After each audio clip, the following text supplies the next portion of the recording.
ये फोटो आपको सोचने पर मजबूर कर देगी। तस्वीर 1880 के दशक की है, अफ्रीका के ग्रेट लेक्स क्षेत्र की। सामने आप देख रहे हैं हाथी दांत के बड़े बड़े दांत, जिन्हें उस समय सफेद सोना कहा जाता था। ये लोग हाथी दांत के व्यापारी थे और उस दौर में ये व्यापार अफ्रीका की सबसे महंगी और सबसे दुखद कहानियों में से एक था। हाथी दांत यूरोप और एशिया में बहुत मांगा जाता था। इससे पियानो की चाबियां, सजावटी मूर्तियां और यहां तक कि राजा महाराजाओं की तलवारों के हत्थे बनाए जाते थे। लेकिन इस चमक के पीछे था खून। हर एक दांत का मतलब था एक मरा हुआ हाथी। उस समय हर साल हजारों हाथी मारे जाते थे, सिर्फ इसलिए कि इंसान अपनी अमीरी दिखा सके। ब्रिटिश और बेल्जियन उपनिवेशों ने अफ्रीकी जंगलों को खंगाल दिया, स्थानीय लोगों को मजबूर किया कि वो शिकारी बने। कई बार ये व्यापारी खुद भी दास व्यापारी होते थे, जो लोगों को पकड़कर दूर देशों में बेचते थे। इस तस्वीर में सफेद कपड़े पहने कुछ यूरोपीय अफसर दिख रहे हैं, शायद वही जो इस व्यापार की देखरेख करते थे। ये सिर्फ व्यापार नहीं था, ये अफ्रीका की आत्मा की लूट थी। हाथी दांत ने अमीर देशों के लिए संगीत और कला दी, लेकिन अफ्रीका के लिए छोड़ा केवल खामोशी और आंसू। ये तस्वीर 1924 के पेरिस की है, जब शहर पानी में डूब गया था। सेन नदी अपने किनारों को तोड़कर सड़कों और गलियों में फैल गई थी। बिजली कट गई, ट्रामें बंद हो गईं और लोग अपने घरों से बाहर निकलने के लिए कुर्सियों का रास्ता बना रहे थे। तस्वीर में आप देख सकते हैं, एक एक कुर्सी पर कदम रखते हुए लोग आगे बढ़ रहे हैं, जैसे किसी अजीब खेल में हों। ये दिखाता है कि इंसान कितनी जल्दी हालातों के अनुसार खुद को बदल लेता है। उस सदी की शुरुआत में पेरिस कई बार बाढ़ से गुजरा, लेकिन 1924 की बाढ़ सबसे यादगार थी। सैनिक, पुलिस और नागरिक एक साथ काम कर रहे थे, रेत के बोरे रख रहे थे, नावों से लोगों को निकाल रहे थे। कई कैफे और थिएटर पानी में डूब गए, लेकिन पेरिस ने फिर भी अपना हौसला नहीं खोया। इस शहर की यही खूबी है, चाहे कितना भी पानी आ जाए, रोशनी बुझती नहीं। नमस्ते दोस्तों, आपका स्वागत है चैनल तस्वीरों में कहानी पर। यहाँ हर तस्वीर अपने भीतर एक अनकही कहानी छुपाए हुए हैं। पुरानी और दुर्लभ तस्वीरों के जरिए हम आपको ले चलेंगे इतिहास की एक अनोखी यात्रा पर। तो आइए देखते हैं आज कौन सी तस्वीर हमें अतीत से मिलवाती है। ये तस्वीर 1938 के पेरिस की है, जब सड़कों पर बाजारों की खुशबू फैली रहती थी। तस्वीर में एक आदमी बड़े प्यार से एमेंटल चीज के टुकड़े काट रहा है, वही चीज जिसमें छोटे छोटे छेद होते हैं, जो आज भी पूरी दुनिया में मशहूर है। 1930 के दशक का पेरिस आर्थिक संकट और आने वाले युद्ध के परछाइयों में जी रहा था, लेकिन लोगों का जीवन चलता रहा। बाजारों में हंसी थी, बातचीत थी और चीज की खुशबू के साथ एक जिद थी कि जिंदगी को रुकने नहीं देंगे। उस दौर में चीज सिर्फ खाना नहीं था, बल्कि फ्रेंच संस्कृति का हिस्सा था। एमेंटल स्विट्जरलैंड से आया था, लेकिन फ्रांस ने उसे अपनी पहचान बना लिया। ये तस्वीर हमें याद दिलाती है कि इंसान चाहे कितनी भी मुश्किल में हो, एक छोटा सा स्वाद, एक रोजमर्रा की चीज उसे उम्मीद दे सकती है। ये तस्वीर 20वीं सदी की शुरुआत की है। पेरिस की एक बालकनी और उस पर खड़ी एक औरत, जो शायद खुद को दुनिया को दिखाना चाहती है। उसके कपड़े, उसकी टोपी और उसकी निगाहें, सब कुछ उस दौर की शालीनता और आज़ादी की चाहत का मिश्रण है। उस समय यूरोप बदल रहा था। महिलाएं पहली बार अपने अधिकारों की बात करने लगी थीं, बाहर निकलने लगी थीं और कला तथा फैशन में अपनी पहचान बना रही थीं। पेरिस उस क्रांति का दिल था। ये औरत शायद एक कलाकार है या किसी अखबार की मॉडल, लेकिन उसकी आंखों में जो आत्मविश्वास है, वो बताता है कि नया जमाना शुरू हो चुका था। ये तस्वीर सिर्फ फैशन नहीं दिखाती, बल्कि आजाद सोच का प्रतीक है। ये तस्वीर 1853 की है, जब लीवाई स्ट्रॉस नाम का एक यहूदी व्यापारी कैलिफोर्निया पहुंचा था। उस समय गोल्ड रश चल रहा था, हर कोई सोने की तलाश में था। लेकिन लीवाई ने कुछ और देखा। उसने देखा कि मेहनती खनिकों के कपड़े जल्दी फट जाते थे। उसने मजबूत डेनिम से पतलून बनाना शुरू किया और वहीं से शुरू हुई लीवाइस कंपनी की कहानी। तस्वीर में खड़े ये लोग पहले मजदूर थे, जिन्होंने कंपनी की शुरुआत में काम किया। उनके चेहरे, उनके हाथ, उनके कपड़े सब मेहनत की गवाही देते हैं। ये वही दौर था जब अमेरिका बन रहा था, सपनों और पसीने से। लीवाइस सिर्फ कपड़ा नहीं, ये उस आत्मा का प्रतीक था जिसने कहा, अगर कपड़ा फटे तो हम उसे और मजबूत बना देंगे। ये तस्वीर 1981 की है, मिस्र के गीज़ा की महान पिरामिड की चोटी पर खड़े एक बेदुइन की।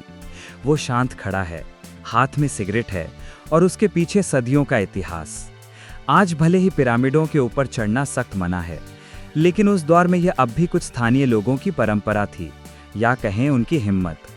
ये बेदुइन रेगिस्तान के सच्चे लोग हैं, जिन्होंने सदियों तक रेत और आसमान के बीच जिंदगी बिताई है। उनके लिए पिरामिड सिर्फ एक स्मारक नहीं, बल्कि अपने पुरखों की कहानी है। गीज़ा का महान पिरामिड लगभग 4500 साल पुराना है। इसे फराहो खुफू के मकबरे के रूप में बनाया गया था। हर पत्थर कई टन वजनी है, और जब ये बनाया गया था उस समय ना तो क्रेन थी ना मशीनें। ये तस्वीर हमें याद दिलाती है कि इंसान की कोशिश और प्रकृति की विशालता के बीच हमेशा एक रिश्ता रहा है। यह आदमी जो आधुनिक जूतों में खड़ा है लेकिन पारंपरिक चोगा पहने हुए है, दो दुनियाओं का मिलन है, अतीत और वर्तमान का। ये सुनकर आपको हैरानी होगी कि इलेक्ट्रिक कारें कोई नई चीज नहीं है। ये तस्वीर 1911 की है, यानी आज से एक सदी से भी ज्यादा पुरानी।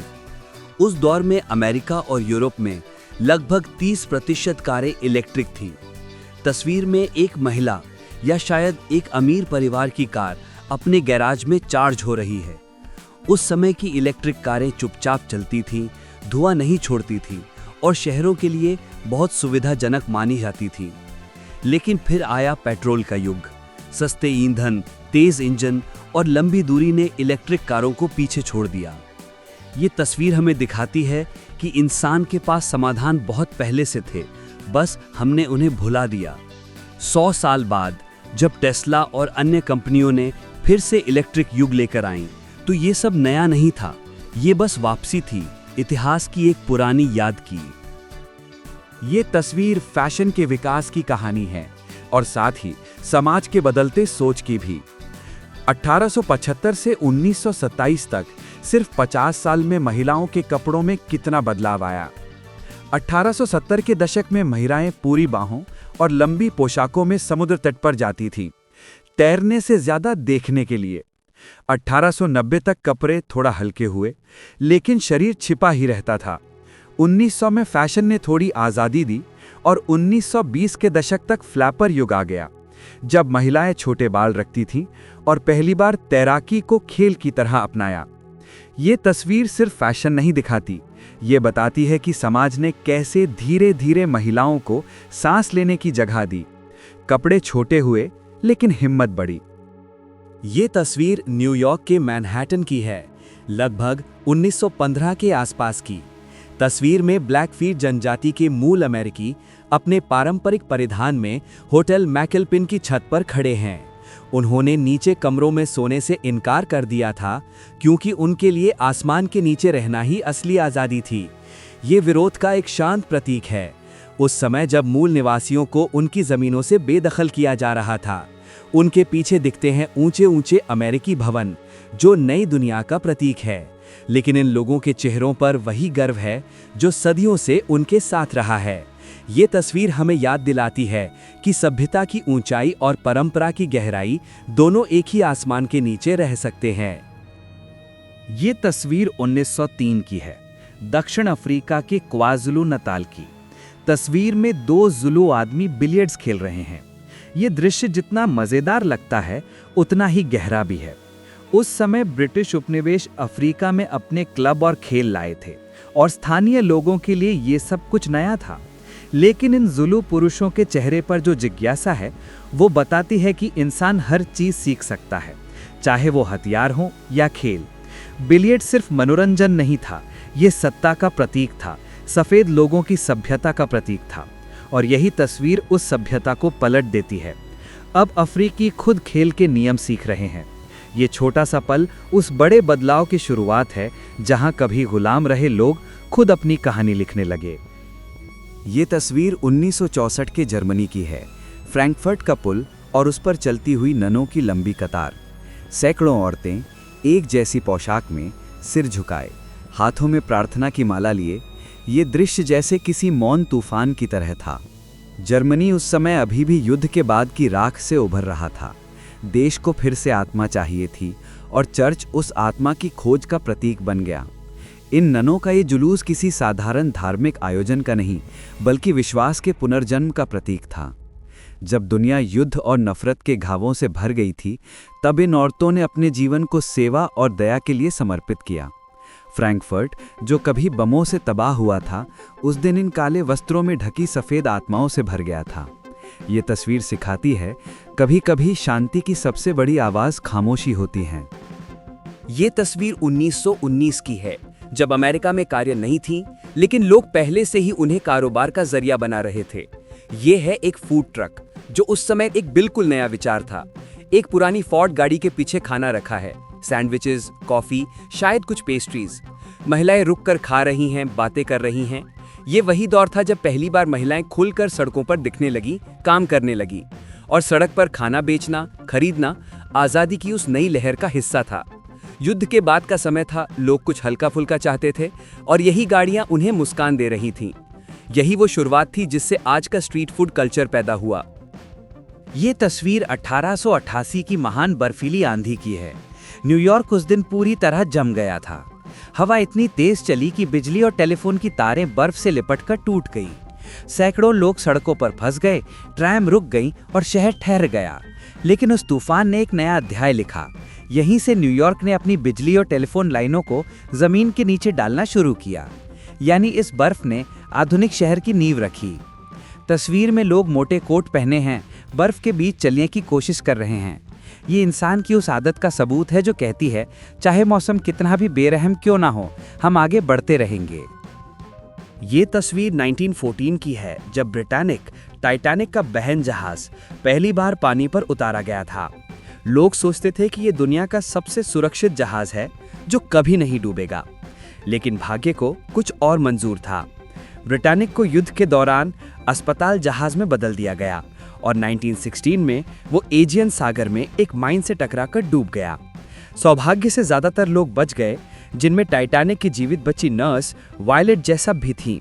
हाँ, वही महिला जिसने दोनों जहाज़ों से जान बचाई। ये तस्वीर सिर्फ एक जहाज की नहीं, बल्कि इंसान के उस विश्वास की है जो कहता है तकनीक सब कुछ जीत सकती है, लेकिन समुद्र हमेशा याद दिलाता है प्रकृति आखिरी फैसला खुद करती है। ये तस्वीर 1908 की है। इसमें दिखाई दे रही है आहवे एयू, जिसका मतलब है सुंदर फूल। वो अमेरिका के सेनेका जनजाति की एक युवती थी। उस समय फोटोग्राफी सिर्फ दस्तावेज नहीं थी, ये पहचान की लड़ाई भी थी। मूल अमेरिकी जनजातियां अपनी संस्कृति को बचाने के लिए कैमरे का इस्तेमाल करने लगी थीं।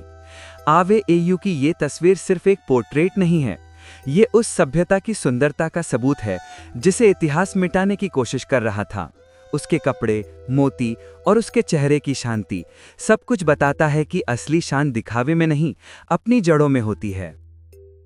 ये तस्वीर 1922 की है, वॉशिंगटन शहर के एक स्थानीय ब्यूटी कॉन्टेस्ट की। 2 विजेता महिलाएं हाथों में ट्रॉफी लिए खड़ी हैं, बिना मेकअप, बिना चमक धमक के। उस समय सुंदरता का मतलब आज जैसा नहीं था। तब कुदरती चेहरा ही असली खूबसूरती मानी जाती थी। ना पतलापन, ना सर्जरी, ना कोई ट्रेंड।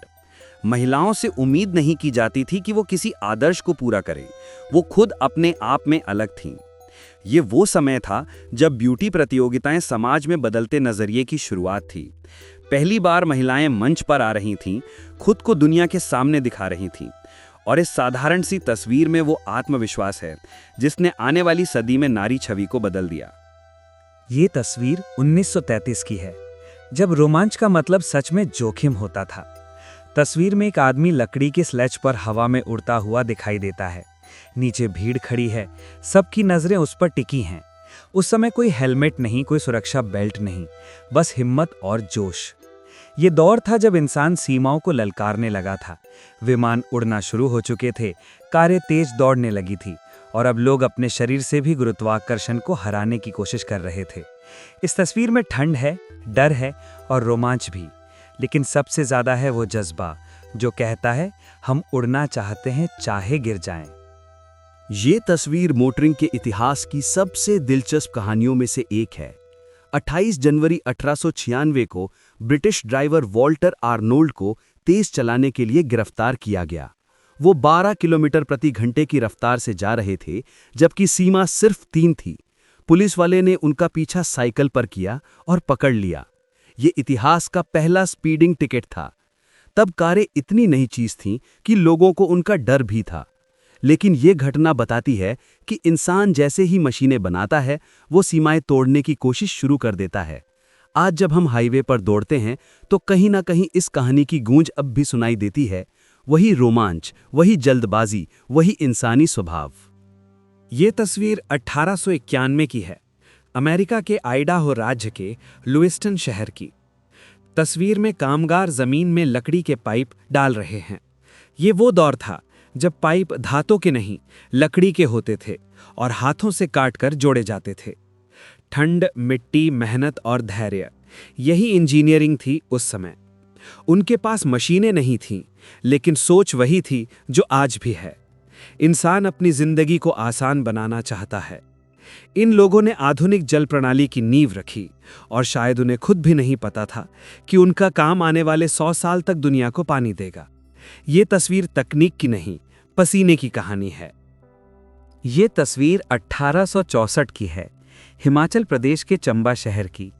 इसमें दिखाई दे रहे हैं प्राचीन लक्ष्मी नारायण मंदिर के शिखर और नीचे फैला हुआ छोटा सा बाजार, लकड़ी के घर, मिट्टी की छतें और बीच में चलते लोग। ये दृश्य जैसे किसी और युग का झरोखा है।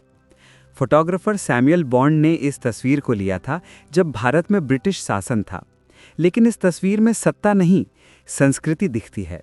ये उस भारत की झलक है जहां मंदिर सिर्फ पूजा की जगह नहीं थे, वो जीवन के केंद्र थे, जहां व्यापार, कला और आस्था एक साथ सांस लेते थे। आज जब हम चंबा की पहाड़ियों को देखते हैं तो ये तस्वीर हमें याद दिलाती है कि असली भारत वही है जो पहाड़ों और मंदिरों की छाया में मुस्कुराता है। बस आज के लिए इतना ही। धन्यवाद वीडियो देखने के लिए। अगर आपको ये कहानी पसंद आई हो तो चैनल को सब्सक्राइब करिए, वीडियो को लाइक और कमेंट करना मत भूलिए। आपका हर लाइक और कमेंट हमें आगे बढ़ने और कहानियां लाने में मदद करता है। फिर मिलेंगे अगली कहानी में।